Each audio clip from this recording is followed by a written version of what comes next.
इस कहानी की स्टार्टिंग में हम मेडिसन नाम की एक लड़की को देख पाते हैं जो ना ही बोल सकती है और ना ही सुन। इस लड़की को ये बीमारी बचपन से नहीं होती, बल्कि इसको 13 साल के लगभग एक बीमारी हुई थी जिससे ये सब हुआ। उसका घर जंगल के बिल्कुल बीचों बीच होता है। मेडिसन एक कामयाब राइटर है जो हॉरर स्टोरीज लिखती है और एक दिन उसकी नेबर उसकी बुक वापस करने आती है। वो मेडिसन से कहती है कि तुम्हारी कहानियों में एंडिंग बहुत कमाल की होती है, ऐसा तुम कैसे करते हो? तो वो बताती है कि मेरी मॉम ने कहा था किसी भी कहानी की एंडिंग बहुत शानदार होनी चाहिए, इसलिए मैं एक कहानी को करीब 6 से 7 बार लिखती हूँ और जो लाइन मेरे को पसंद आती है उसे मैं फाइनल कर देती हूँ। अब आप सोच रहे होंगे कि मेडिसन के नेबर को मेडिसन की बात कैसे समझ आ रही है। दरअसल उसको साइन लैंग्वेज आती है। अब जब मेडिसन रात को घर में अकेली होती है तो उसके फोन में एक मैसेज आता है जो बहुत अजीब सा होता है। अब जब वो कहानी लिख रही होती है तो उसके घर के डोर के बाहर उसकी नेबर आती है जो बहुत जोर जोर से दरवाजा नॉक कर रही होती है, क्योंकि उसके पीछे एक नकाबपोश होता है जो उसको मार देता है। अब मेडिसन को कुछ पता नहीं होता क्योंकि वो सुन नहीं सकती और उस नकाबपोश को भी पता चल जाता है कि वो सुन नहीं सकती। मेडिसन एक बार फिर से अपने काम में बिजी हो जाती है और तभी उसको अचानक याद आता है कि उसकी कैट कहाँ है। तो वो उसकी कैट को देखने लगती है पर उसको कैट कहीं भी नजर नहीं आती। एक बार फिर से वो अपने लैपटॉप पर काम करना शुरू कर देती है, पर तभी उसको फिर से किसी का मैसेज आता है और जब वो उस मैसेज को खोल कर देखती है तो वो हैरान हो जाती है क्योंकि किसी ने उसी के फोन से फोटो खींचकर उसको भेजी होती है और ये फोटो उस वक्त की होती है जब वो अपनी कैट को ढूंढ रही थी।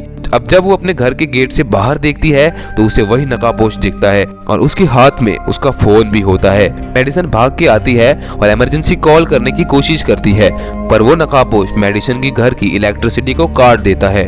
अब मेडिसन अपनी सेफ्टी के लिए हाथ में चक्कू और हैमर रख लेती है। फिर उसको उसके रूम की विंडो पर किसी का हाथ नजर आता है। वो सोचती है कि शायद ये हाथ उसके नेबर का होगा, पर तभी उसे ये पता चलता है कि उसकी नेबर तो मारी जा चुकी है। इस बात से वो बहुत दुखी होती है। फिर उसको याद आता है कि उसकी नेबर तो अपना फोन पीछे वाली पॉकेट में रखा करती थी। फिर वो तय करती है कि वो नकाबपोश का माइंड डाइवर्ट करके अपनी नेबर की पॉकेट से फोन निकाल लेगी। अब वो अपनी कार की चाबी की मदद से हॉर्न बजाती है। उस नकाबपोश को ऐसा लगता है कि मेडिसन कार की तरफ आएगी तो वो भी कार की तरफ चला जाता है और मेडिसन पीछे से जाकर अपनी नेबर की पॉकेट चेक करती है, पर मेडिसन की किस्मत खराब होती है क्योंकि आज उसकी पॉकेट में फोन होता ही नहीं है। फिर वहां पर वो नकाबपोश भी आ जाता है। मेडिसन जब उसको अपने पास आता हुआ देखती है तो जल्द ही वो विंडो बंद कर लेती है और उस नकाबपोश का हाथ विंडो के अंदर आ जाता है। तो मेडिसन उसके हाथ पर हैमर मार देती है जिससे उसको काफी ज्यादा दर्द होता है।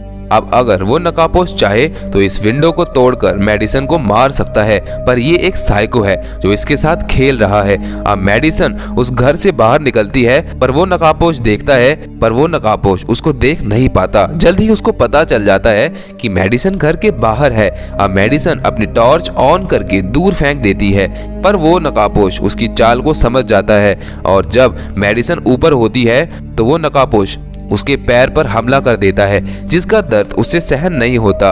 अब जब वो नकाबपोश उसको मारने के लिए ऊपर जाता है तो मेडिसन उल्टा ही उसकी गन लेकर उसको जख्मी कर देती है। फिर मेडिसन उसकी गन पर 7 लाइनिंग देखती है। इसका मतलब वो नकाबपोश इसी गन से करीब 7 लोगों को मार चुका है। घर के बाहर हम मेडिसन के नेबर के हस्बैंड को देख पाते हैं। उसके पास वो मास्कमैन आता है। वो आदमी कहता है कि मुझे इस घर से इमरजेंसी कॉल आया था और मैं एक पुलिसमैन हूँ और उसका नाम होता है जॉन। वो मास्कमैन जॉन का फोन ले लेता है और जब जॉन मेडिसन को दुखी देखता है तो मास्कमैन और जॉन के बीच में हाथापाई होना शुरू हो जाती है जिसमें जॉन जख्मी हो जाता है और वो मेडिसन को यहाँ से भागने को कहता है।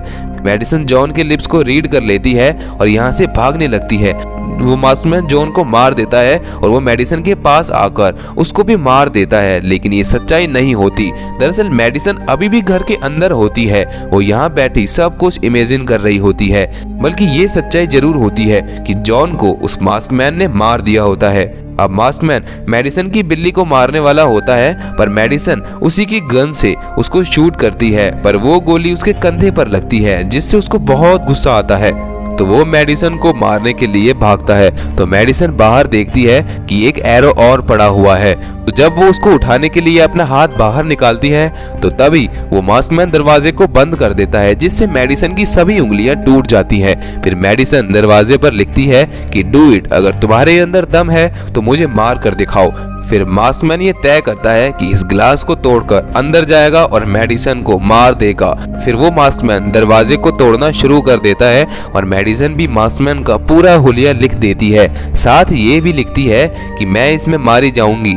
ये मेडिसन ने अपनी सिस्टर और अपनी मॉम के लिए लिखा होता है ताकि वो बाद में मास्कमैन को ढूंढकर उसको सजा दिलवा सके। इसके बाद मेडिसन बाथरूम में जाकर छिप जाती है ताकि अगर वो मास्कमैन घर के अंदर आ जाए तो वो उस पर चक्कू से हमला कर सके। पर वो मास्कमैन बहुत ज्यादा चालाक होता है, वो चुपचाप आकर पीछे बैठ जाता है क्योंकि मेडिसन बोल और सुन नहीं सकती। फिर मास्कमैन उसको बोलता है कि मैं तुम्हें मार दूंगा। अब मेडिसन सुन तो नहीं सकती पर उसकी आहट से पता चल जाता है कि कोई उसके पीछे जरूर है। फिर मेडिसन मास्कमैन पर हमला करके किचन में आ जाती है और जब वो मास्कमैन मेडिसन को मारने उसका पीछा करके आता है तो मेडिसन उसके आंख में इंसेक्ट को मारने वाला स्प्रे डाल देती है, जिससे उसकी आंख में बहुत ज्यादा जलन होना शुरू हो जाती है। पर वो बहुत ज्यादा जिद्दी होता है, मेडिसन को पकड़ लेता है और उसको मारने लगता है।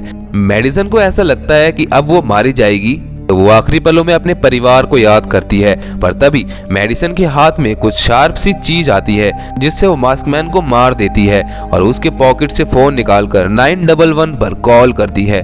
कुछ ही देर बाद वहां पर पुलिस आ जाती है और फिर हम मेडिसन को देख पाते हैं जो अपने कैट के साथ बाहर बैठी होती है। इसी के साथ इस मूवी का एंड हो जाता है। इस मूवी में सिर्फ इतना ही। मिलते हैं नेक्स्ट वीडियो में। उम्मीद करता हूँ कि आपको ये वीडियो पसंद आई होगी।